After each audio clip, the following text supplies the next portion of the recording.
नमस्कार, MT live में आपका स्वागत है। कोसी जैसे पिछड़े इलाके में एजुकेशन की क्या स्थिति है? एजुकेशन की स्थिति कहने का हमारा मतलब कि सफलता की दर, अंतिम रूप से सफलता की दर क्या है इस इलाके में। मतलब कि इस इलाके के छात्र और छात्रा किसी भी कॉम्पिटिटिव एग्जाम्स में कितनी सफलता अर्जित करते हैं, ये बात मायने रखती है। अलग अलग विषयों पर आधारित अलग अलग एग्जामिनेशंस हो सकते हैं, अलग अलग कॉम्पिटिटिव एग्जाम्स हो सकते हैं, लेकिन सबसे जो एक हाई लेवल का, सबसे उच्च स्तर का जो एग्जामिनेशन माना जाता है कि इंटर के बाद, खास करके आईएससी के बाद मेडिकल और इंजीनियरिंग में क्या सफलता की दर इस इलाके की संतोषजनक है, तो हम कहेंगे कि इस इलाके की सफलता की दर हाल के दिनों में संतोषजनक हुई है। जैसा आप इससे पहले भी देख रहे होंगे कि एमटी लाइव में नीट में सफलता अर्जित किए हुए छात्र और छात्राओं की लंबी फहरिस्त है। एमटी लाइव में भी कई छात्र छात्रा आ चुके हैं और अपने बारे में बहुत कुछ बता चुके हैं। तैयारी उन्होंने कैसे की, इस पर भी हमने चर्चा की है। हम समझते हैं कि हमारे पीछे स्क्रीन पर एक लाइव का एक रिकॉर्डिंग चल रहा है, जहां एक छात्रा है जिससे हम सवाल जवाब कर रहे हैं। हम आपको बता दें कि वो छात्रा या वैसे छात्र छात्राओं की भी सूची एक, हम कहें कि संतोषजनक है इस इलाके में, जो कि अपनी तैयारी के लिए कहीं दूर दिल्ली या कोटा नहीं गए हैं। खास करके मेडिकल और इंजीनियरिंग की तैयारी के लिए उन्होंने तैयारी इस इलाके में ही रह करके की है, और इस इलाके में तैयारी कराने वाली एक खास संस्था जो सहरसा में है, जो कोसी के बच्चों को के लिए एक तरह से समर्पित कहा जाए, वो संस्था है।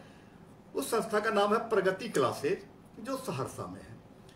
प्रगति क्लासेस से हम बता दें कि सैकड़ों, हमने लिखा है कैप्शन में कि अलग अलग तरह के इंजीनियरिंग कॉलेज में या फिर और भी जो एक बिहार का जो अलग अलग जगह एडमिशन लेने वाले ढेर सारे छात्र हैं जिन्होंने अपनी तैयारी यहां से प्रगति क्लासेस से की है। और हम आपको बता दें कि 2014 से ये संस्था काफी एक सक्रिय रूप से काम कर रही है, और सफलता की दर अगर सिर्फ नीट का हम लें तो 2018 में 4 छात्र यहां से, 2019 में 6, 2020 में 4, 2021 में 7 और 2022 में 8, यानी लगातार छात्र छात्राओं की संख्या यहां से तैयारी करके, यहां रह करके तैयारी करके कंपीट करने वाले की, सफलता अर्जित करने वाले की संख्या में लगातार इजाफा है। इसी तरह एनआईटी के लिए भी बहुत सारे छात्र चुने गए हैं, बाकी इंजीनियरिंग कॉलेजों के लिए भी ढेर सारे छात्र चुने गए हैं। और हम एक कैरियर काउंसलिंग वाली बात आ रही थी। जैसा कि आप जानते हैं कि अभी एग्जामिनेशंस खत्म हुए हैं और परिणाम भी, इंटर के परिणाम आ रहे हैं। इंटर के बिहार बोर्ड के परिणाम आ चुके हैं, सीबीएसई के परिणाम हो सकता है कि कुछ ही दिनों में निकलने वाले हैं, मैट्रिक के। तो यहाँ एक कंफ्यूजन हो जाता है कि आगे हम करियर की तैयारी कैसे करें, कहाँ करें। हमें कोई रास्ता दिखाने वाला हो, हमें कोई काउंसलिंग करने वाला हो, हमें एक सलाह दे कि हम क्या करें, आगे कहाँ से तैयारी करें। तो हम बात करने के लिए आज प्रगति क्लासेज, जिन्होंने हाल के दिनों में जो लगातार जिन्होंने ढेर सारे छात्र छात्राओं को सफलता दिलाई है, उनके संस्थापक और निदेशक को हमने आमंत्रित किया है आज के लाइव सेशन में। और हम आपसे भी रिक्वेस्ट करेंगे, यदि आप अभिभावक हैं अपने बच्चों के प्रति, बच्चे अगर 10th या 12th या फिर उस आसपास में हैं जो तैयारी करने वाले हैं, जिनको तैयारी कराएंगे, तो आप अपने सवाल कर सकते हैं। और करियर के बारे में आप जो है ढेर सारे जितने भी सवाल करेंगे, हम कोशिश करेंगे कि दो एक जानकार व्यक्ति हमारे साथ हैं जिनका इस इलाके में नाम है। हम कोशिश करेंगे इनसे हम आपके सवाल का जवाब दिलवाएं। हमारे साथ हैं, हम बता दें कि नंदन कुमार हैं, संस्थापक हैं प्रगति क्लासेज के, और इनकी पढ़ाई जिला स्कूल सहरसा में हुई थी।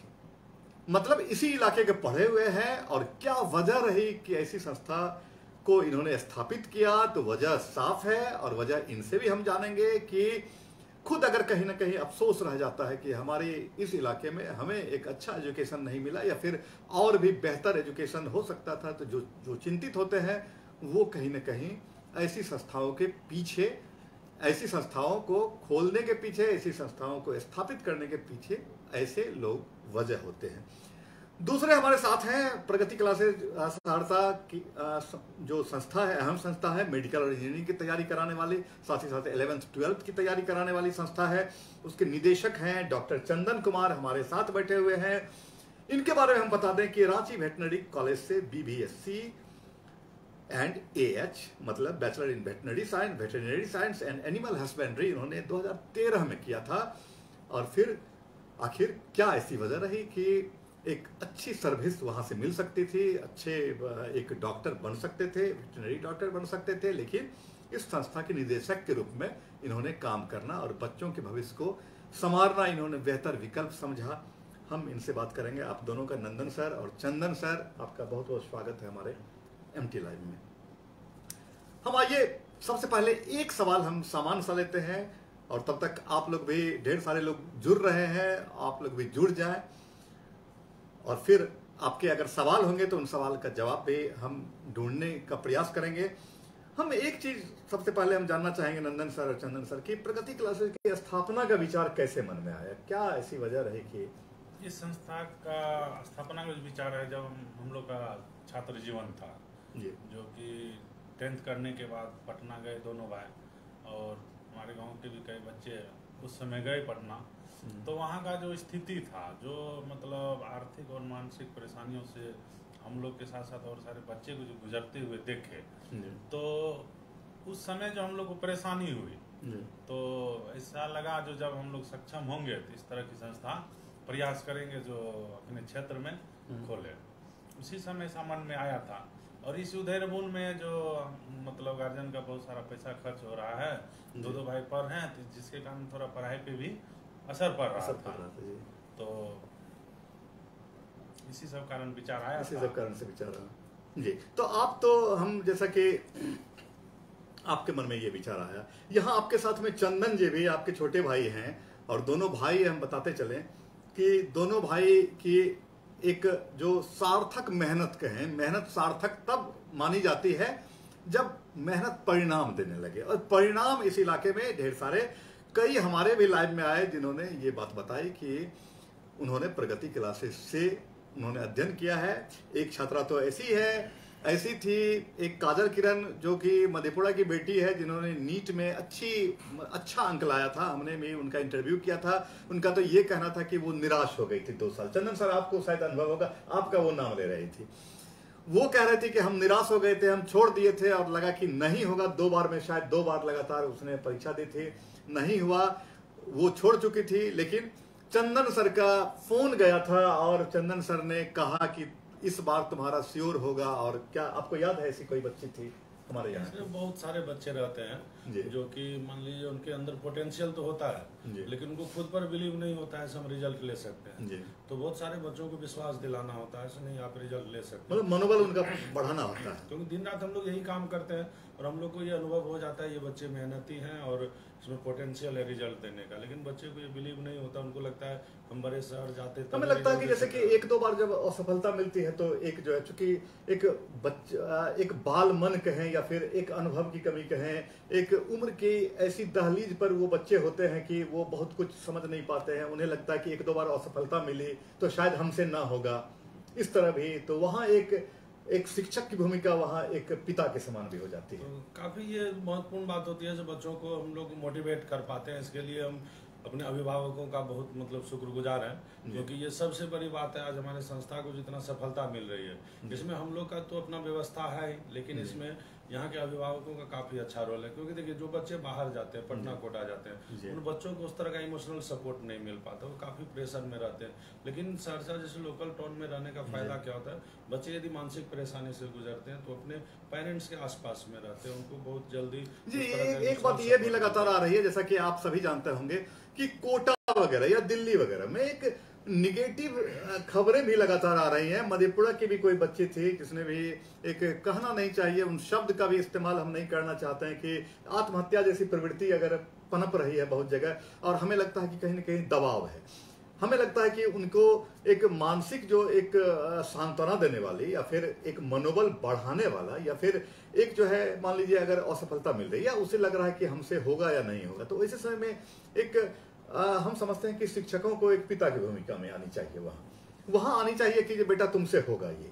और वहां कहीं ना कहीं एक जो है एक उन्हें काउंसलिंग की आवश्यकता है, उन्हें भांपने की आवश्यकता, उन्हें जानने की आवश्यकता है कि कौन बच्चा डिप्रेशन में जा रहा है, कौन क्या हो रहा है। वो सारी चीज की व्यवस्था वहाँ भी रहती है, लेकिन वो नेचुरल टाइप से नहीं हो पाता। जो इमोशनल सपोर्ट आपको पेरेंट्स दे सकते हैं बच्चे को, वो टीचर भी दे सकते हैं, लेकिन टीचर से उस तरह का भावनात्मक लगाव वहाँ नहीं होता है, क्योंकि प्रोफेशनलिज्म की तरह होता है। यदि कैरियर काउंसलिंग होता है या फिर इस तरह के बच्चे जो डिप्रेशन का शिकार हो जाते हैं, उनका काउंसलिंग का व्यवस्था रहता है, लेकिन वो काउंसलिंग एक तरह से नेचुरल नहीं लगता है, मतलब वो एक है सिर्फ रूप से लगता है बस प्रोफेशनली उनका ये कैरियर है, वो इस तरह का ट्रेंड है तो बच्चे को ट्रेंड कर रहे हैं, तो उसका उतना पॉजिटिव इफेक्ट नहीं पड़ पाता। लेकिन हमारे यहाँ क्या देखें, हम लोग जिस भी बच्चे जुड़े रहते हैं उनके पूरे फैमिली मेंबर से जुड़े रहते हैं, उनका फैमिली का क्या स्थिति है उसके बारे में जानते रहते हैं, तो हम लोग उसके प्रॉब्लम के तह तक जा पाते हैं। यही चीज बड़े शहर में बड़े इंस्टीट्यूट के जो भी टीचर है या फिर वहाँ के जो भी मैनेजमेंट है, बच्चे के प्रॉब्लम के तह तक नहीं जा पाते। यहाँ हम लोग पेरेंट्स से बात करते हैं। तो यहाँ क्या आप लोगों को भी मतलब ऐसा लगता है किसी खास बच्चे को देख करके कि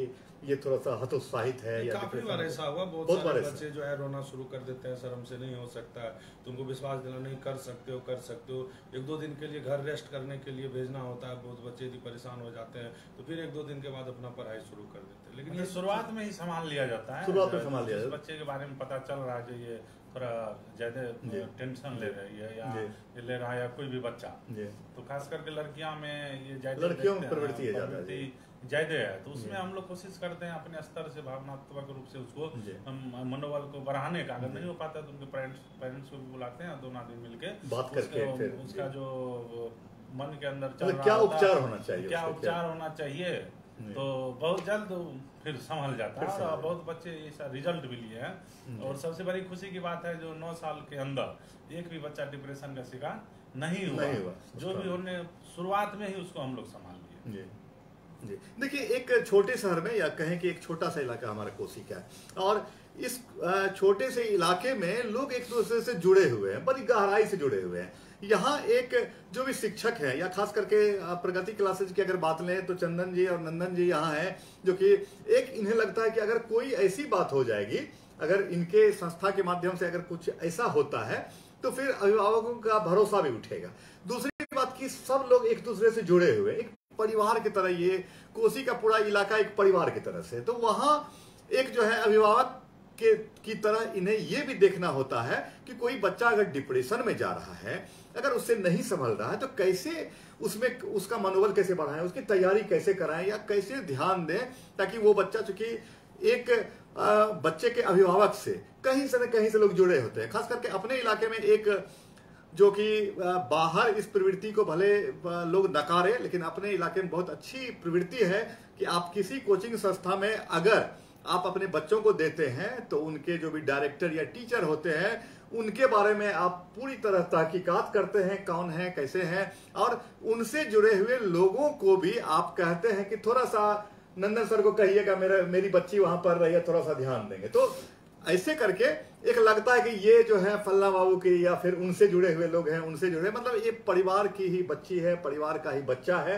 तो इसलिए यहाँ खास करके कोसी के इलाके में जो शिक्षक होते हैं ऐसी संस्थाओं की, उनकी जवाबदेही और बढ़ जाती है, और जवाबदेही का निर्वहन करना भी आसान होता है। कभी अगर स्थिति अगर ऐसा लगता है कि बिगड़ रही है तो उनके अभिभावकों से भी वो बात करके स्थिति को, अभिभावक के साथ साथ जो 9-10 के उनके टीचर होते हैं, बच्चों का उनसे भी काफी भावनात्मक लगाव। कभी कभी हम लोग उन लोगों से भी मदद लेते हैं, तो आप भी सर समझाइए, बच्चों को हिम्मत दीजिए, तो इसका भी काफी पॉजिटिव आता है।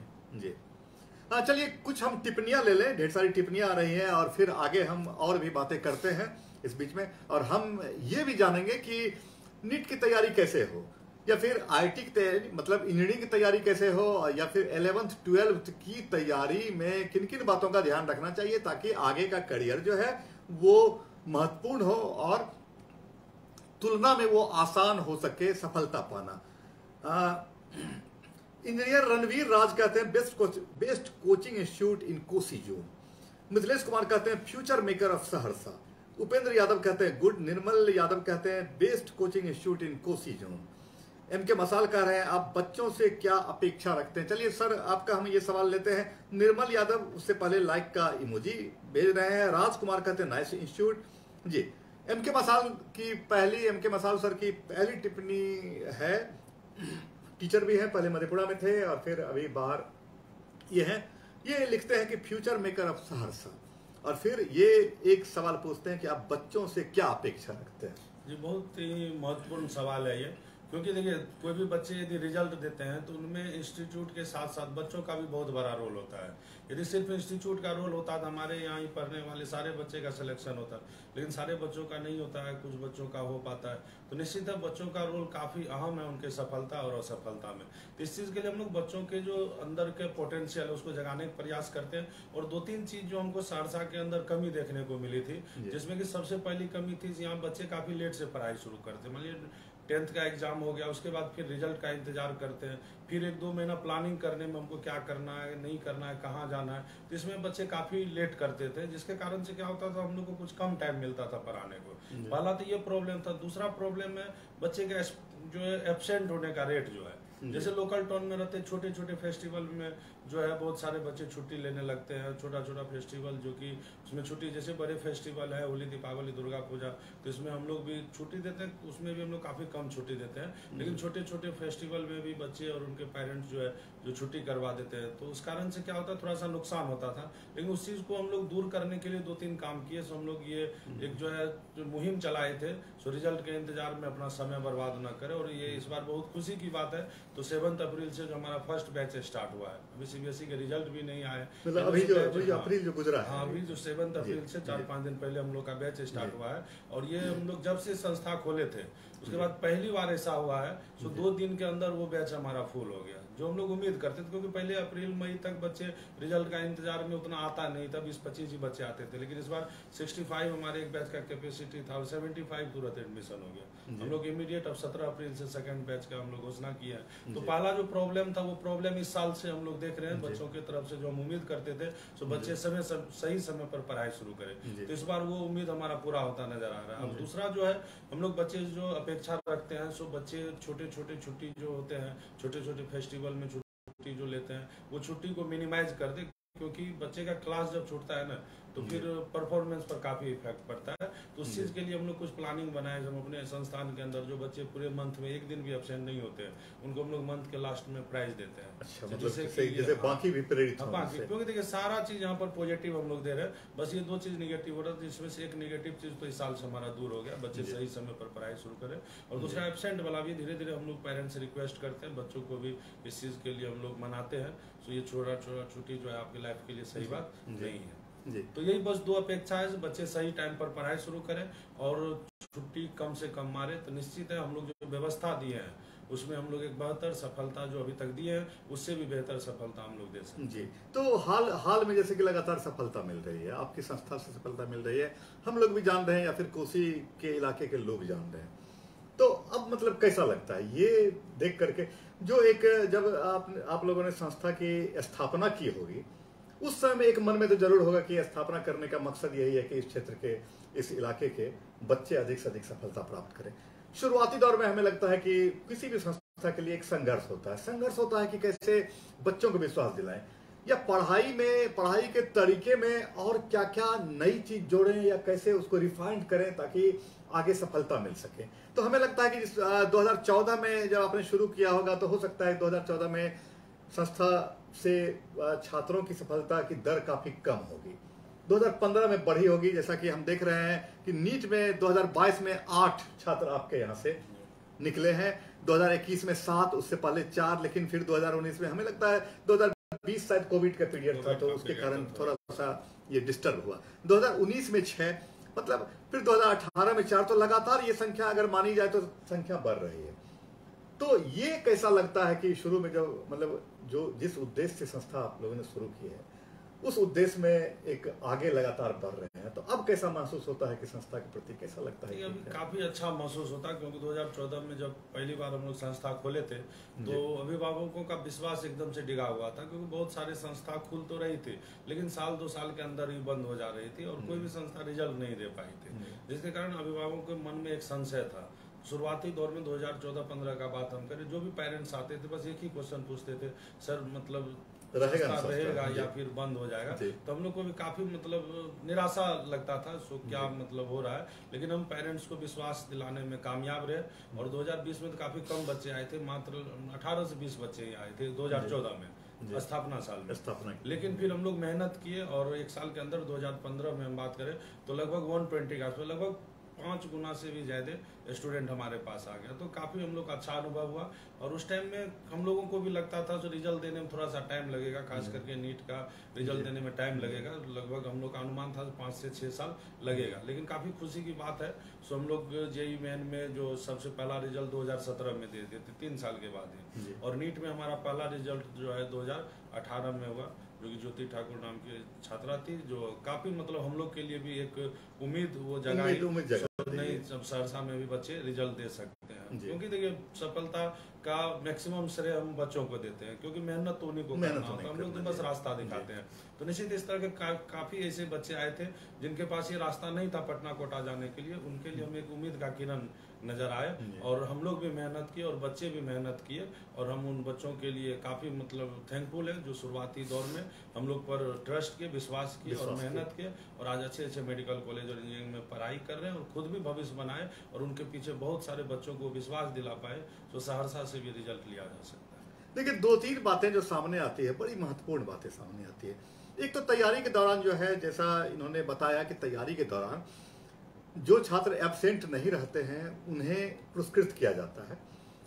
आप बाकी टॉपर्स के इंटरव्यू भी अगर आपने एमटी लाइव पर देखे होंगे तो हमने ये सवाल किया या उन्होंने भी ये बताया कि कंटिन्यूटी होनी चाहिए, रेगुलरिटी होनी चाहिए, उसमें एब्सेंट नहीं होना चाहिए। अब ये नहीं कि कोई फंक्शन हो गया, घर का फंक्शन हो गया उसमें चले गए, शादी ब्याह हो गया, भोज भात हो गया उसमें जा रहे हैं तो फिर वहां क्रम टूटता है। ये नहीं है, समय का सदुपयोग करना है इस पीरियड में भूल जाना है सारी चीजों को। जो भी 2 साल 4 साल 5 साल का समय होता है, ये समय आपके लिए काफी एक गोल्डन मोमेंट्स हैं ये, इन्हें कभी मत खोइए। आप इन्हें खोएंगे तो बाकी के 50 साल आपके कष्ट में गुजरेंगे, पूरी जिंदगी आपकी बर्बाद होगी। आप देखते होंगे एग्जाम्पल ढेर सारे समाज में है जिन्होंने उस समय करियर बनाने के समय में जिन्होंने लापरवाही बरती, वो आज सड़क की धूल फांक रहे हैं।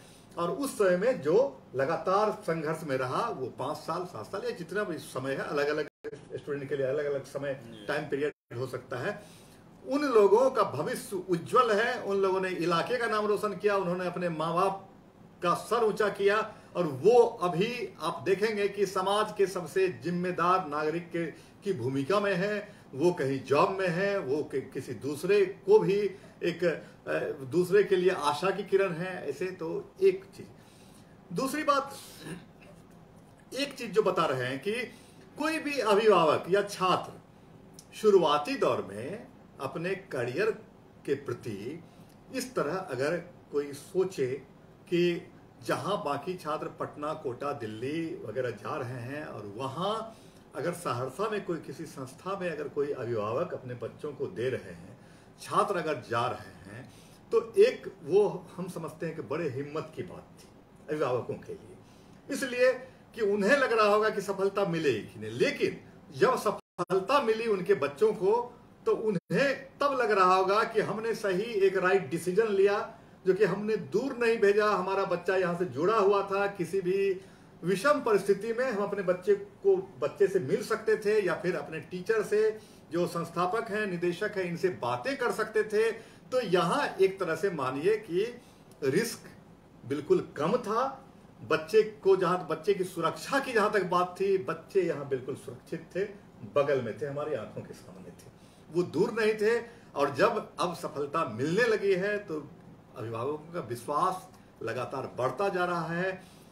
तीसरी बात जो एक सामने आई इस बात में, चंदन सर ने जैसा कहा, पढ़ना तो छात्रों को ही है, तैयारी तो छात्र ही करेंगे, दिमाग में वही रखेंगे, चूंकि एग्जामिनेशन हॉल में वही लिखेंगे। बाकी अगर आप मेहनत के लिए तैयार होते हैं तो अच्छे शिक्षक इस इलाके में हैं। ये बात अब साबित हो रही है कि वो एक मार्गदर्शक की भूमिका में, जैसा आप देख रहे हैं यहाँ नंदन सर है, चंदन सर है, मार्गदर्शक की भूमिका में वो आपके बच्चों के काम आ सकते हैं, आपके बच्चों का भविष्य संवार सकते हैं। लेकिन मेहनत तो बच्चों को ही करना होगा। ये हम आते हैं, कई टिप्पणियां आ गई हैं, फिर और भी हम बातें करते हैं।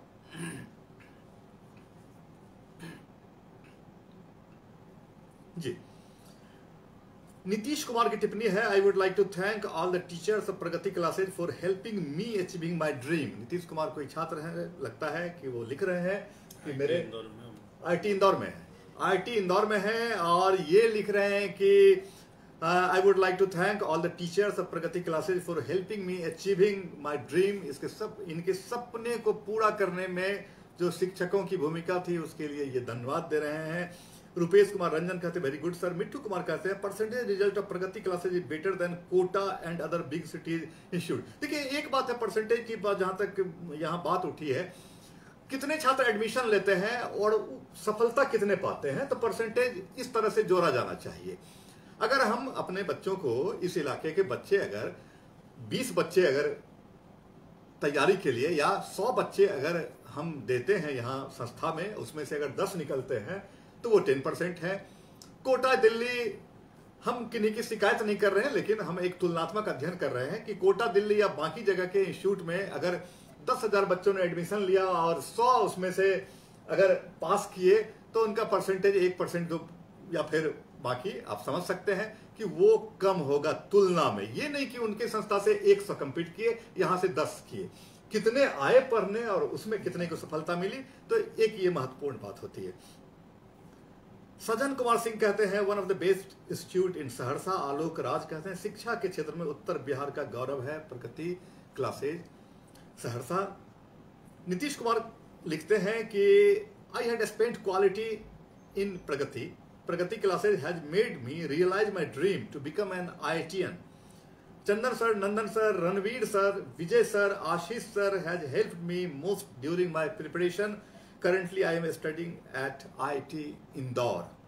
बहुत बहुत आपको बधाई नीतीश कुमार जी कि आप यहाँ से कोसी के इलाके में रह करके आपने तैयारी किया और फिर आज आप एक अच्छे संस्था में एक IITian होने का एक गर्व आप महसूस कर रहे हैं, और हम भी महसूस कर रहे हैं कि हमारे इलाके के बच्चे वहाँ एक IITian है। आलोक राज कहते हैं चंदन सर का मार्गदर्शन जो विद्यार्थी अच्छे से समझ लेते हैं उन्हें सफलता जरूर मिलती है। रुपेश गुप्ता कह रहे हैं best institute for neat and JEE। जी, मनोज कुमार की एक टिप्पणी है बहुत अच्छा, लेकिन गरीबी के अनुसार फीस का भी ख्याल रखा जाए। मिट्टू कुमार कहते हैं personal care of student is the best thing at Pragati classes. Amarendra Kumar Yadav कहते हैं गरीब बच्चे के सपनों को साकार करने का एकमात्र संस्थान है पूरे कोसी जोन में। आलोक राज कहते हैं बच्चे के भविष्य को सुनहरा बनाना है तो प्रगति क्लास सहरसा बेहतरीन है पूरे कोसी में। मिट्टू कुमार कहते हैं proud of the town. Subodh Kumar Sahni कहते हैं कोसी की शान। और भी टिप्पणियां हैं, हम कुछ 1-2 टिप्पणियों को ले लें, फिर हम बात भी करेंगे, कुछ हम जानकारी भी लेंगे। सुबोध कुमार सहनी की वही टिप्पणी है कोसी की शान। चंदन कुमार यादव कहते वेरी गुड सर। जी, नीतीश कुमार की टिप्पणी जी है I had spend quality time in Pragati classes has made me realise my dream to become an IITian। Currently I am studying at IIT Indore in civil engineering branch. Sajan Kumar Singh कहते हैं शिक्षा के साथ सफलता के 2 मार्गदर्शक चंदन सर और नंदन सर, इनका बहुत समर्थन रहा हमारे सफलता के पीछे। चलिए हम और भी बातें करते हैं। हम एक चीज जानना चाहेंगे जो इस इलाके के छात्रों के लिए, जैसे हम आपके माध्यम से जानना चाहेंगे क्योंकि आप नीट और फिर इंजीनियरिंग की तैयारी भी करवा रहे हैं और साथ साथ शायद 11th 12th की भी तैयारी कर रहे हैं। 11th 12th की तैयारी में क्या ध्यान रखना चाहिए, या फिर एक बात जो सामने आती है कि जैसे जो साइंस लेते हैं 11th 12th में जो साइंस पढ़ते हैं, तो साइंस का स्कोप क्या सिर्फ नीट या फिर इंजीनियरिंग में ही है या साइंस का स्कोप और भी है? देखिए सबसे बड़ी बात है कि आगे किसी भी कंपटीशन को यदि हम लोग फेस करते हैं तो साइंस सब्जेक्ट का एक अपना इम्पोर्टेंस होता है, खास करके 11-12 का। तो 11-12 का यदि हम साइंस सब्जेक्ट रखते हैं या तो मैथ रखते हैं मेन सब्जेक्ट में या बायोलॉजी रखते हैं, जैसे कि बहुत सारे बच्चे या पेरेंट्स के मन में गलतफहमी होता है जो प्रगति क्लासेस में सिर्फ नीट या आईटी का ही प्रिपरेशन होता है, लेकिन ऐसा नहीं। हम लोग 11-12 साइंस सब्जेक्ट पढ़ाते हैं बच्चों को। अब उनके पास नॉलेज है, हम लोग उस अनुसार से सिलेबस एक ही होता है, लेकिन देखें बहुत सारे बच्चे के अंदर ये कंफ्यूजन होता है। सो नीट का और जेई का प्रिपरेशन अलग होता है और 11-12 का प्रिपरेशन अलग होता है, जबकि हमारा मानना ऐसा कुछ अलग अलग चीज नहीं, सिलेबस सिलेबस सिमिलर रहता है। बस बोर्ड का तैयारी जो बच्चे करते हैं वो मान लेते हैं हमको न्यूमेरिकल कम बनाना है, और जो कंपटीशन का प्रिपरेशन करते हैं उनका मानना है हमको न्यूमेरिकल से अधिक बनाना। लेकिन हमारा मानना आपको यदि कॉन्सेप्ट को क्लियर करना हो तो न्यूमेरिकल बनाना ही होता है, और जब न्यूमेरिकल आप नहीं बनाएंगे तो आपका कंसेप्ट क्लियर नहीं होता है। तो साइंस सब्जेक्ट पढ़ने का कोई औचित्य ही नहीं है। तो इसलिए हमारा कहना है, देखिए आप साइंस सब्जेक्ट पढ़ते हैं, ऐसा नहीं सिर्फ नीट या जेई के लिए, आप नॉलेज के लिए पढ़ते हैं, और नॉलेज के लिए हर सब्जेक्ट का कंसेप्ट क्लियर होना जरूरी होता है। इसलिए आप नीट जेई का तैयारी नहीं भी कर रहे हैं फिर भी अधिक से अधिक न्यूमेरिकल्स बनाना चाहिए। इससे क्या होता है, मेंटल एबिलिटी हम लोग का डेवलप होता है और आगे सफलता मिलना आसान होता है। जैसे आज के डेट में अब जैसे कि सारे लोग जानते हैं, सो यूपीएससी बीपीएससी में अधिकतर जो है साइंस बैकग्राउंड के बच्चे का ज्यादा सिलेक्शन हो रहा है, खास करके बीटेक किए हुए लगभग 51-53% हर ईयर जो है आपको यूपीएससी क्वालिफाई करता है। जिस पर हम लोग भी काफी एनालिसिस किए आखिर इसका कारण क्या है, तो सर सबसे बड़ा कारण नजर आया। सो बच्चे क्या होता है, एक टारगेट करके आप 11 से ही पढ़ते हैं, तो 11th और 12th पर बराबर फोकस करते हैं। लेकिन जो बच्चे को लगता है नहीं हमको सिर्फ बोर्ड करना है, तो क्या करते हैं 11th में उतना मेहनत नहीं करते, जिसका नतीजा क्या होता है 12th भी अच्छा नहीं हो पाता। और जब 11-12 यदि बेस कमजोर हो गया तो आगे कोई तो आगे कोई हमारे लिए मुश्किल होता है। दूसरा चीज, बहुत सारे बच्चों या अभिभावकों को ये कंफ्यूजन है, तो हम बायोलॉजी रखे या मैथ रखे, बायोलॉजी रखे तो मेडिकल का तैयारी, मैथ रखे तो इंजीनियरिंग के तैयारी। सिंपल यही फंडा है। बहुत सारा आज के डेट में ऐसा कोर्सेस है जो कि जॉब ओरिएंटेड होता है, बच्चों का करियर उसमें काफी अच्छा बनता है। जैसे बायोलॉजी के फील्ड में ही हम लोग देखें, सब लोगों का पहला ये टारगेट रहता है हम एमबीबीएस करें, लेकिन उसके अलावा भी आप देखेंगे यदि कुछ कम रैंक आते हैं तो लोग बीडीएस करते हैं, डेंटल डॉक्टर बनते हैं, वेटनरी डॉक्टर बनते हैं, आयुर्वेदिक हो गया, बीएमएस हो गया, बीएचएमएस हो गया, होम्योपैथी का। उसके अलावा भी आपको फिजियोथेरेपी हो गया, बायोटेक्नोलॉजी हो गया, मेडिकल लैब टेक्नीशियन है, वो इस तरह का ढेर सारा कोर्सेज जो बायोलॉजी बच्चे जा सकते हैं। जबकि मैथ में भी आप देखेंगे सो जेई के अलावा भी बहुत सारे कोर्स अभी जैसे सीयूईटी का भी जस्ट फॉर्म फिलअप होना क्लोज हुआ है, उसके माध्यम से बहुत सारा ऐसा कोर्सेस है जो कि जॉब ओरिएंटेड है, करियर ओरिएंटेड है, उस कोर्स को किया जा सकता है। जरूरी नहीं आप मैथ रखते हैं तो आप जेई का ही प्रिपरेशन करें, या बायो रख रहे हैं तो नीट का ही प्रिपरेशन करें। बहुत सारा ऐसा कोर्स है, हाँ, उसमें आप जा सकते हैं। जी। तो मतलब कि साइंस वाले के लिए मेडिकल इंजीनियरिंग के अलावा भी ढेर सारे स्कोप खुले हुए हैं, और सारा का बेस यही है 11-12 का जो सिलेबस है ना। बस हम बच्चों से यही आग्रह करेंगे, आप कहीं भी पढ़े, जहाँ कहीं भी पढ़े, उसको आप सिर्फ साइंस सब्जेक्ट या बोर्ड के ख्याल से ना पढ़े, एक नॉलेज गेन करने के ख्याल से पढ़े। नॉलेज गेन करना तो निश्चित है अधिक से अधिक न्यूमेरिकल बनाना चाहिए, जबकि काफी बच्चे मतलब न्यूमेरिकल बनाने से भागते हैं। थ्योरी तो आसानी से समझ में आ जाता है, लेकिन जब तक उस पर आप न्यूमेरिकल नहीं करते हैं तो सब्जेक्ट आपका क्लियर नहीं हो पाता। हमें लगता है कि माइंड भी थोड़ा सा शार्प न्यूमेरिकल बनाने से माइंड भी शार्प होगा, वो बाकी चीज को भी समझने में आसानी होगी अगर न्यूमेरिकल को समझ जाते हैं। संस्था खोले थे ना तो काफी जगह पर हम विजिट किए थे, आखिर कोसी के क्षेत्र में कैसे शिक्षा के क्षेत्र में क्रांति लाया जाए। क्योंकि जैसे हम पटना में थे या फिर कोटा ही गए तो बहुत सारे बच्चे बिहार के ही थे, बहुत सारे टीचर भी यहीं के थे, लेकिन सारे लोग कोटा में पढ़ रहे उतना ज्यादा खर्च करके। लेकिन वही चीज सहरसा में, मधेपुरा में क्यों नहीं हो सकता है? तो संस्था खोलने के जो प्रथम साल था उसमें हम लोग काफी जगह पर गांव घर या बहुत सारे शिक्षण संस्थान में गए थे, और हम लोग ये जानने का प्रयास किया आखिर 11-12 में बच्चे न्यूमेरिकल पर क्यों नहीं ध्यान देते हैं, बस थ्योरी पढ़ के बोर्ड के नाम पर क्यों खाना पूर्ति करते हैं पढ़ाई के नाम पर। तो पता चला सो शिक्षक लोगों का कहना था सो बच्चे न्यूमेरिकल बनाना नहीं चाहते, और बच्चों से जब पूछा गया तो उनका कहना है सो सर लोग ही नहीं बनवाते। लेकिन हमारा अभिभावकों और बच्चों से बस यही हमारा रिक्वेस्ट है, जो आपको मतलब शिक्षक का कहना है जो बच्चे नहीं बनाना चाहते और बच्चे कहते शिक्षक ही नहीं बनाए, लेकिन अल्टीमेटली लॉस तो बच्चों को ही होता है। इसलिए पहले जागना और जो समझना पड़ेगा बच्चों को ही।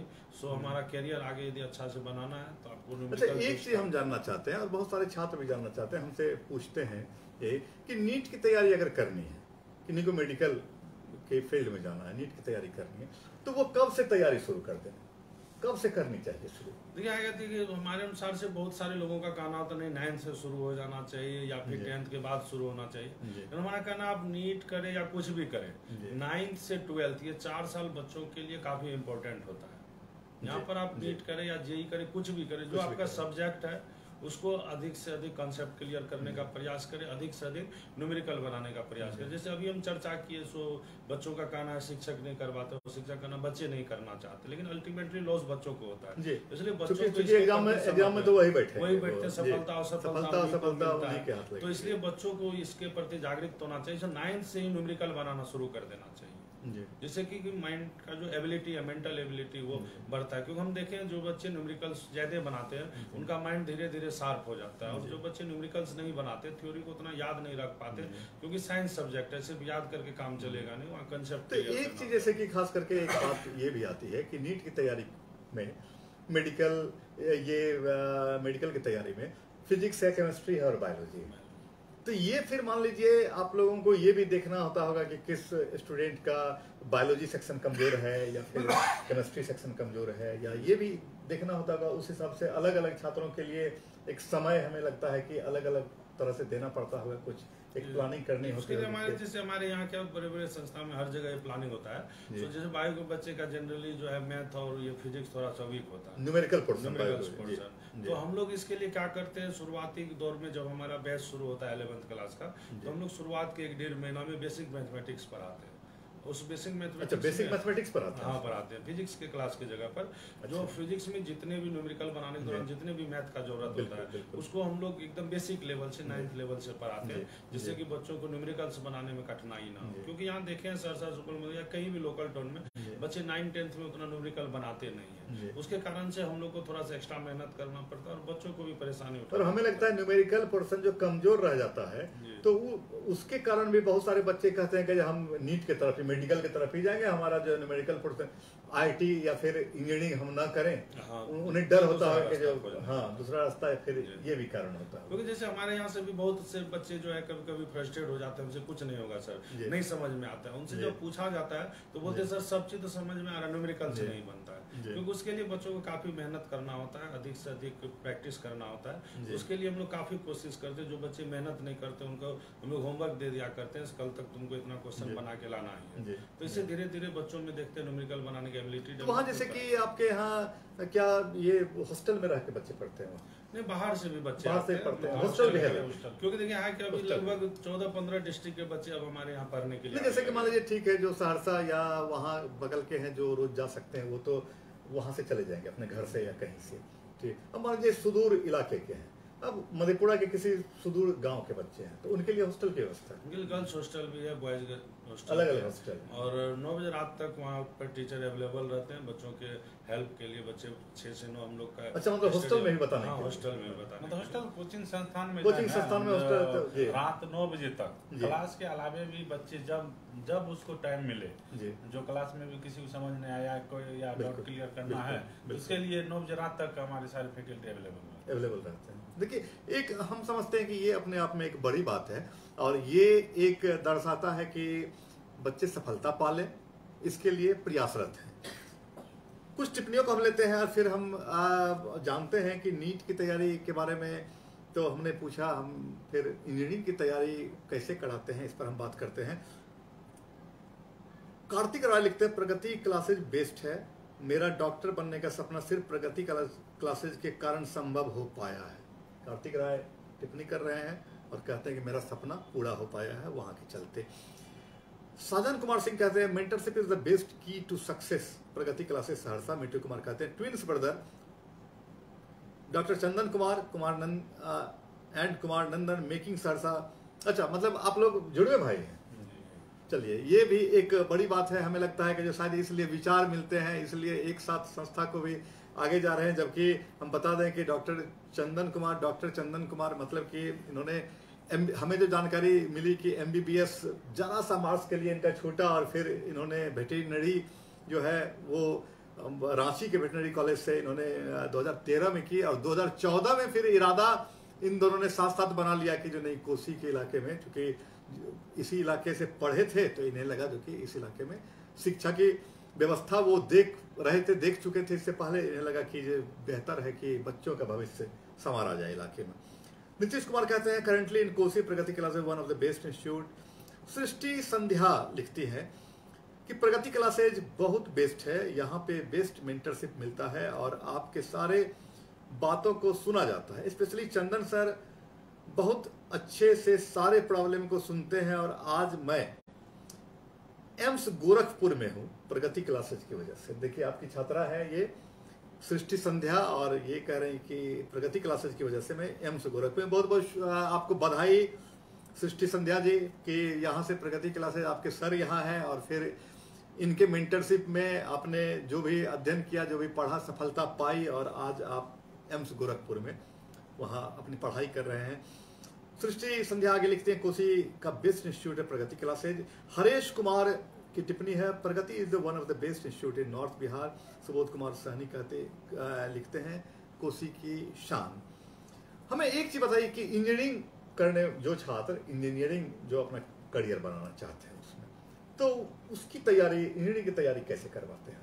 इंजीनियरिंग की तैयारी आप 11-12 में जो है फिजिक्स केमिस्ट्री मैथ बच्चों को करना होता है और 3 तरह के कोर्सेज जो है गवर्नमेंट के द्वारा प्रोवाइड किया जाता है। पहला तो आईटी है, दूसरा एनआईटी हो गया और तीसरा स्टेट गवर्नमेंट के द्वारा। तो निश्चित है स्टेट गवर्नमेंट का बिहार सरकार का देखेंगे तो काफी अच्छा इनिशिएटिव है। सो हर डिस्ट्रिक्ट हेडक्वार्टर में एक इंजीनियरिंग कॉलेज खोला गया और निश्चित है इसका भविष्य में बिहार के जो एजुकेशन के क्षेत्र में काफी पॉजिटिव इम्पैक्ट होगा, क्योंकि पहले बहुत सारे बच्चे को बाहर जाना होता था प्राइवेट कॉलेज से इंजीनियरिंग करने के लिए, लेकिन आज बहुत आसानी से थोड़ा सा ही मेहनत पर जो है बच्चों को इंजीनियरिंग कॉलेज में दाखिला मिल जाता है और काफी खुशी होगी। सो उससे कॉलेज में फी काफी कम है, जिससे गरीब से गरीब बच्चे भी पढ़ाई कर सकते हैं। बस 2 से 4 हजार पर ईयर फी है जो स्टेट गवर्नमेंट का इंजीनियरिंग कॉलेज है, जो कि हर डिस्ट्रिक्ट हेडक्वार्टर में। दूसरा तरफ आईटी और एनआईटी का बात करें तो वहाँ भी फी तो है कुछ, लेकिन सरकार के द्वारा कुछ रूल बनाया गया जिनके बारे में शायद बहुत बच्चों को जानकारी नहीं होता है। तो आपके चैनल के माध्यम से हम ये जो है जानकारी देना चाहेंगे। सो ऐसे बच्चे जिनके फैमिली का इनकम 1 लाख से कम होता है पर ईयर, तो उन बच्चों को इंस्टीट्यूट का फी नहीं लगता है, जो भी फी है एनआईटी या आईटी का। दूसरा रूल है 1 लाख से 5 लाख के बीच में जिनके फैमिली का इनकम है उनको 1/3 फी ही लगता है। अच्छा। और जिनके फैमिली का इनकम 5 लाख पर ईयर से ज्यादा है, 5 लाख से ज्यादा है, उनको पूरा फी लगता है। तो निश्चित है गरीब बच्चों का ख्याल रखा गया है गवर्नमेंट के द्वारा, तो बच्चों को वहाँ जाना आसानी होता है, क्योंकि बहुत सारे बच्चे इस कारण से भी इंजीनियरिंग या मेडिकल का तैयारी नहीं करते। मेडिकल में भी बहुत सारे हमें लगता है कि गरीब बच्चे ये सोचते हैं कि उसकी पढ़ाई आगे अगर हम कम्पीट कर भी जाते हैं, ये परीक्षा हम पास कर भी जाते हैं तो आगे की पढ़ाई काफी महंगी है। लेकिन ऐसा नहीं है, जैसे कि अब लोगों को भी जानकारी होगा। सो गवर्नमेंट मेडिकल कॉलेज में आप बिहार कहीं बात करें पीएमसीएच, एनएमसीएच, डीएमसीएच, ये सब में मुश्किल से 10,000 12,000 पर ईयर फी है आपका। इतना कम फी में लोग 1-2 की क्लास के बच्चे को भी खर्च नहीं होता है। उतना कम फी में जो है आपको एमबीबीएस का कोर्स करवाया जाता है। उसके अलावा एम्स का फी का पता करेंगे तो 5800 जो है 5 ईयर का फी होता है। लेकिन बहुत सारे बच्चों की जानकारी नहीं होता, उनको लगता है मेडिकल का पढ़ाई काफी खर्चीला है। और ये गलतफहमी इसलिए लोगों का है क्योंकि प्राइवेट कॉलेजेस का फी जो है आपको मिनिमम 80-90 लाख 1 करोड़ तक लगता है। तो लोगों के दिमाग में यही है कि नहीं हर तरह के कॉलेजेस में इतना फी लगता है, जबकि ऐसा नहीं। आप गवर्नमेंट कॉलेज में सिलेक्शन लेते हैं तो निश्चित है आपको बहुत कम फी में और बहुत कम खर्च हो जाता है। और अगर हॉस्टल फ्री में मिलता है, खाने का खर्च आप पढ़े न पढ़े तो लगता ही है। लेकिन इंस्टीट्यूट का फी इतना कम होता है जो कि गरीब से गरीब बच्चे भी आराम से बियर कर सकते हैं। दूसरी बात की अगर उस मुकाम तक आप पहुंच जाते हैं, मतलब कि अगर आप मेडिकल कंप्लीट कर जाते हैं या इंजीनियरिंग कंप्लीट कर जाते हैं, उससे पहले आपको अपने में टैलेंट पैदा करना होगा, मेहनत करनी होगी। और जब वहां तक पहुंच जाते हैं तो हमें लगता है कि कोसी का इलाका या फिर जहां जिस संस्था में आपने पढ़ाई की है, या फिर हम लोग जैसे भी कई सारे लोग हैं जो कि वैसे छात्रों को मदद, अगर आर्थिक रूप से वो कमजोर होते हैं तो उनकी पढ़ाई में मदद के लिए हम लोग भी अपील करते हैं। और हमने तो देखा कि पिछले लाइव में भी हमने अपील किया था, जो मधेपुरा से जो बच्चा जो मैट्रिक का एक टॉपर था, 11th पोजीशन था पूरे बिहार में, लेकिन जिले का टॉपर था, अपील किया। और उसी समय में बहुत सारे लोगों ने आर्थिक मदद भी वैसे बच्चों के लिए, आर्थिक मदद के लिए हाथ आगे बढ़ा दिया। बहुत सारे लोगों ने जो हमारे बाहर रह रहे हैं, जो खास करके एजुकेशन के प्रति चिंतित हैं, उन लोगों ने पटना में पढ़ने का खर्च भी उठाने का जो है बीड़ा उठाया, मतलब वो तैयार हो गए। तो बशर्ते कि आप अपने में टैलेंट पैदा कीजिए, आप वैसा रिजल्ट यहाँ दिखाइए पहले। अगर आप गरीब हैं तो आपको मदद के लिए ढेर सारी संस्थाएं हैं और ढेर सारे लोग हैं ऐसे कि जो मदद के लिए आगे आ जाएंगे। तो इसलिए गरीब परिवार के बच्चे भी ये ना सोचे कि हम मेडिकल या इंजीनियरिंग नहीं कर सकते हैं, आगे हम नहीं पढ़ सकते, ये बिल्कुल ना सोचे। आप यहाँ तो करके दिखाइए, उसके बाद हम लोग खड़े हैं आपके लिए। निश्चित है, पहले खुद मेहनत करना होता है, खुद मेहनत करने वाले अपने आप पीछे आ जाते हैं जी। चलिए अंतिम हमें लगता है कि लाइव में इजाजत लेने से पहले या उससे तुरंत पहले हम कुछ और आ जाते हैं। टिप्पणियां ढेर सारी आ रही हैं, बहुत सारी टिप्पणियां हैं और हम इससे पहले आपसे रिक्वेस्ट करेंगे, चूंकि एक एजुकेशन संबंधित ये लाइव है, आप शेयर भी अधिक से अधिक करें इसे, ताकि अधिक से अधिक लोग जान सकें। और खास करके जिनकी आर्थिक स्थिति कमजोर है या फिर बहुत सारे वैसे अभिभावक जिनकी आर्थिक स्थिति मजबूत भी है, जिन्हें सेंटिमेंटली जो अटैच्ड है अपने बच्चों से, और खास करके वो चाहते हैं कि हम काफ़ी दूर उन्हें मेडिकल इंजीनियरिंग की तैयारी के लिए ना भेजें, तो आपके लिए ये लाइव काफ़ी महत्वपूर्ण हो सकता है कि आप सहरसा में भी अपने बच्चे को रख करके, चूंकि रिजल्ट लगातार आ रहे हैं, इसीलिए आप संस्था के प्रति जो है आपका विश्वास या सबों का विश्वास जम गया है, आप यहाँ भी तैयारी करवा सकते हैं। हम टिप्पणियों पर आते हैं और जी, साधन कुमार सिंह कहते हैं best line of this institution संस्कार के साथ सफलता। बिल्कुल, संस्कार के साथ सफलता होनी चाहिए। ये हमारा इलाका है, कोसी का इलाका है, संस्कार तो साथ होनी चाहिए। लिखते हैं कि मेरी सिस्टर अभी NIT इलाहाबाद में सिविल इंजीनियरिंग ब्रांच से पढ़ाई कर रही है, वो सिर्फ प्रगति क्लासेज के कारण ही संभव हो पाया है। Again thanks to all teachers of Pragati classes, बहुत बहुत शुक्रिया आपका। इस बीच कुंदन कुमार जो है 99 स्टार्स भेजते हैं। ये छोटा सा आर्थिक सहयोग ये MT लाइव के लिए है, MT लाइव को और बेहतर बनाने के लिए कुंदन कुमार जी ने ये सहयोग किया है, बहुत बहुत शुक्रिया आपका कुंदन कुमार जी। विपिन कुमार कहते हैं प्रगति क्लासेज इज द बेस्ट। शिल्पी गुप्ता लिखती हैं प्रगति क्लासेज बेस्ट है, मेरा डॉक्टर बनने का सपना सिर्फ प्रगति क्लास से ये संभव हो पाया। और भी आगे भी लिखते हैं, कई सारे स्टूडेंट हैं जो कि इस लाइव में भी आ रहे हैं और हमें लगता है कि निश्चित रूप से ढेर सारे जो इस इलाके के या फिर बाकी छात्र हमें लगता है सफलता पा रहे हैं, और वो छात्र यहाँ भी अपनी बात कह रहे हैं, अभी वो जुड़ चुके हैं लाइव से। गगन गुरु कहते हैं the guidelines consistency and efforts given by doctor Chandan sir help me to reach NIT Kurukshetra. देखिए आपके ढेर सारे स्टूडेंट, अभी ये दर्शाता है कि ढेर सारे स्टूडेंट का जो जिन्होंने प्रगति क्लासेस से चंदन सर नंदन सर के मार्गदर्शन में जिन्होंने अध्ययन किया और अभी जगह पर हैं, वो भी अपनी टिप्पणी कर रहे हैं। ये एक बहुत बड़ी बात होती है। हम आपसे इजाजत लेने से पहले हम एक बात ये कहना चाहेंगे चंदन सर नंदन सर से कि अभिभावकों को और छात्रों को आप क्या संदेश देना चाहेंगे हमारे माध्यम से कि आगे कैसे तैयारी करें, कैसे अगर आपके साथ जुड़ते हैं तो उन्हें क्या क्या मदद मिलेगी, क्या संदेश देना चाहेंगे इस इलाके में? हम अभिभावकों से यही संदेश देंगे, अपने बच्चों के अंदर जो पोटेंशियल है उसको जगाने के लिए हम लोग जो संस्था के माध्यम से व्यवस्था दिए हैं उस व्यवस्था का भरपूर फायदा उठाया जाए। क्योंकि बच्चे यदि बाहर जाते हैं, कोटा दिल्ली कहीं भी जाते हैं, इसमें कहीं कोई शंका नहीं है जो वहाँ व्यवस्था का कोई कमी है, ऐसा नहीं, व्यवस्था बहुत अच्छा है, लेकिन बच्चों को जो एक इमोशनल सपोर्ट इस एज में मिलना चाहिए पेरेंट्स और टीचर का, वो सपोर्ट नहीं मिल पाता है, जिसके कारण बहुत सारे बच्चे जो है रिजल्ट देने में सक्षम होते हैं लेकिन वहाँ जाके हतोत्साहित हो जाते हैं। इस तरह के बच्चे खास करके जो काफ़ी इमोशनल है, जिनको कि पेरेंट्स से काफ़ी लगाव होता है, और इस एज में यदि बच्चों को यदि पेरेंट्स से दूर भेजना होता है तो उनके अंदर पोटेंशियल होने के बावजूद भी वो सफल नहीं हो पाते हैं। तो पहले तो मान लीजिए मजबूरी में बच्चों को कोटा दिल्ली या कहीं भेजना होता था, लेकिन अब ऐसा कोई मजबूरी की बात नहीं है। हम लोग इस संस्था का स्थापना किया है क्योंकि हम खुद भी जब कोटा में थे जब भी अपने वहाँ से फोन पर बात करते थे तो रोना आ जाता था, लगता था परिवार से काफी दूर। अच्छा, आप भी कोटा में तैयारी किए थे? तो उसी टाइम से हम लोग के दिमाग में भी आया जो व्यवस्था यहाँ हो सकता है जिसके लिए बच्चे इतना दूर आते हैं, वही व्यवस्था सहरसा में क्यों नहीं हो सकता, मधेपुरा में क्यों नहीं हो सकता है। तो इसलिए हम अभिभावकों से ये रिक्वेस्ट करेंगे, आप हमारे पर भरोसा करें, और निश्चित है यदि आप हम और बच्चे एक सिस्टम की तरह काम करेंगे तो निश्चित है बेहतर सफलता मिलेगा। जी, चलिए ढेर सारे लोग जुड़े हुए हैं और भी टिप्पणी आ रही है। इजाजत लेने से पहले हम अंतिम टिप्पणी हम थोड़ी ये पढ़ लेना चाहते हैं। विपिन कुमार लिखते हैं the guidelines given by Chandan sir is the best. Ranjesh Kumar लिख रहे हैं बहुत बहुत शुभकामनाएं। उत्तर बिहार के बेस्ट इंस्टीट्यूट के संस्थापक और उनके सभी शिक्षक को बहुत बहुत शुभकामनाएं आप सबों को, जो सफल छात्र जो इस लाइव में जुड़े हुए हैं, जो इनके माध्यम चंदन सर, नंदन सर और प्रगति क्लासेस के माध्यम से जो ऊंचाई तक चढ़े हैं, वो भी इस लाइव में ढेर सारे जुड़े हुए हैं। बहुत बहुत शुभकामनाएं आपको, और सबसे अधिक शुभकामनाएं चंदन सर और नंदन सर को, जिन्होंने इस इलाके में ऐसे इंस्टीट्यूट को स्थापित करके लोगों की उम्मीदें जगाई हैं। बहुत सारे छात्र और खास करके हमें भी एक व्यक्तिगत, अगर हम स्वार्थ वाली बात करें तो हमें भी बेनिफिट हो रहा है। कि बेनिफिट ये हो रहा है कि अब सहरसा के इस संस्था से नीट कम्पीट कर रहे हैं और बाकी कर रहे हैं, हमें ढूंढने में सुविधा हो जा रही है, और हम उन्हें बुला करके अपना इंटरव्यू भी हम करते हैं, और बाकी बच्चों को भी, इलाके के बच्चों को एजुकेशन और कंपटीशन के प्रति हम प्रेरित करते हैं।